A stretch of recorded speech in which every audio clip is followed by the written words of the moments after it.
पूज्याय राघवेंद्राय सत्यधर्मरताय च ಭಜತಾಂ ಕಲ್ಪವೃಕ್ಷಾಯ ನಮತೋ ಕಾಮಧೇನವೇ. ಸ್ನೇಹಿತರೆ, ನಮ್ಮ ರಾಯರ ಆರಾಧನೆ ಶುರುವಾಗ್ತಾ ಇದೆ.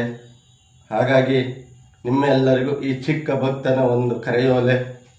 ಬನ್ನಿ, ನಮ್ಮ ರಾಯರ ಆರಾಧನೆಯಲ್ಲಿ ಭಾಗವಹಿಸಿ, ಸಕುಟುಂಬ ಸಮೇತ ಬನ್ನಿ. ಮನಸ್ಸಿಗೆ ಶಾಂತಿ ಸಿಗುತ್ತೆ. ನಿಮ್ಮ ಕಷ್ಟಾರ್ಥಗಳನ್ನು ಇಷ್ಟಾರ್ಥಗಳನ್ನು ರಾಯರ ಮುಂದೆ ಇಡಿ.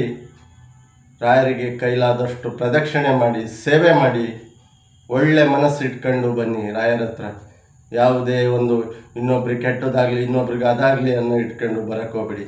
ನ್ಯಾಯದ ಪರವಾಗಿ ಕಾಪಾಡಿ ಅಂತ ಬನ್ನಿ. ರಾಯರು ಎಂದೂ ನಿಮ್ಮನ್ನು ಕೈ ಬಿಡಲ್ಲ, ಖಂಡಿತ ಕಾಪಾಡ್ತಾರೆ.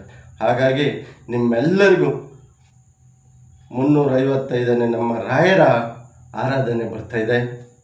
ಎಲ್ಲರೂ ಬನ್ನಿ, ಭಾಗವಹಿಸಿ, ರಾಯರ ಆಶೀರ್ವಾದ ತಗೊಳ್ಳಿ. ರಾಯರ ಮಠಕ್ಕೆ ಬಂದಾಗ ಶಿಸ್ತಿನಿಂದ ವಸ್ತ್ರ ಸಹಿತೆಯಾಗಿ ಬನ್ನಿ. ಯಾವುದೋ ಬರೀ ಸೆಲ್ಫಿ ವಿಡಿಯೋಗಳ ಹುಚ್ಚುಗಳಲ್ಲಿ ಮರ್ತೋಗ್ಬೇಡಿ. ರಾಯರ ಬೃಂದಾವನ, ರಾಯರು ಸ್ವತಃವಾಗಿ ನಮಗೆ ಕೂತಿದ್ದಾರೆ. ಹಾಗಾಗಿ ರಾಯರ ಬೃಂದಾವನದ ಸುತ್ತ ಪ್ರದಕ್ಷಿಣೆಗಳನ್ನು ಹಾಕಿ, ಮ್ಯೂಸಿಯಂ ಇದೆ, ಮ್ಯೂಸಿಯಂ ವೀಕ್ಷಣೆ ಮಾಡಿ. ಬಿಚ್ಚಾಲೆ ಇದೆ, ರಾಯರು ಜಪಕಟ್ಟೆ, ಅಲ್ಲಿಗೆ ಹೋಗಿ ಪಂಚಮುಖಿ ಆಂಜನೇಯನ ದರ್ಶನ ಮಾಡಿ. ರಾಯರೇ ಸ್ವಂತವಾಗಿ ಕೈಯಿಂದ ನಿರ್ಮಿಸಿದಂಥ ತಿಮ್ಮಪ್ಪನ ದೇವಸ್ಥಾನ ಇದೆ.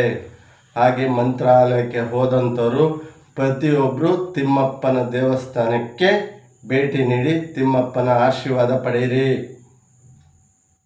ಬೃಂದಾವನಸ್ಥರಾಗೋ ಸಮಯದಲ್ಲಿ ರಾಯರೇ ಸ್ವತಃವಾಗಿ ತಿರುಪತಿಗೆ ಹೋಗಿ ಬರೋಕ್ಕೆ ಲೇಟ್ ಆಗುತ್ತೆ ಅಂಥೇಳಿ ಸ್ವತಃ ಕೈಯಾರೆ ನಿರ್ಮಿಸಿದಂಥ, ಸ್ವತಃ ರಾಯರ ಕೈಯ ನಿರ್ಮಿಸಿದಂಥ ಬೃಂದಾವನ ಇದೆ.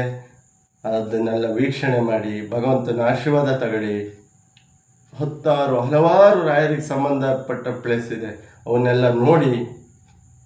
ಹಾಗೆ ಮತ್ತೊಂದು ವಿನಂತಿ, ಆದಷ್ಟು ಮಠಕ್ಕೆ ಸಂಬಂಧಪಟ್ಟಂಥ ಇದರಲ್ಲೇ ರೂಮ್ಗಳನ್ನು ಮಾಡಿ. ನಿಮಗೇನು ಖರ್ಚು ವ್ಯಯ ಇರುತ್ತಲ್ಲ, ಅದನ್ನು ಮಠಕ್ಕೆ ಸಂಬಂಧಪಟ್ಟಂಥ ಜಾಗದಲ್ಲೇ ಹೆಚ್ಚಿಗಿನ ಖರ್ಚು ಮಾಡಿ. ಅವಾಗಲೇ ನಾವು ನಮ್ಮ ಮಠ ಉಳ್ಸೋಕ್ಕಾಗೋದು, ಒಂದು ಬೆಳೆಸೋಕ್ಕಾಗೋದು. ಗುರುಗಳಿದ್ದಾರೆ, ನಮ್ಮ ಈ ಜನ್ಮದ ಪುಣ್ಯ ಅನಿಸುತ್ತೆ ಅಂಥ ಗುರುಗಳನ್ನ ನಾವು ಮಂತ್ರಾಲಯದಲ್ಲಿ ನೋಡಿ ಅವರ ಕೈಯಿಂದ ಒಂದು ಮಂತ್ರಾಕ್ಷತೆ ತಗೊಳೋದು. ಯಾಕೆ ಗೊತ್ತಾ? ಯಾವುದೋ ಎಲ್ಲೋ ಇರ್ತೀವಿ, ಎಲ್ಲೋ ಬರ್ತೀವಿ.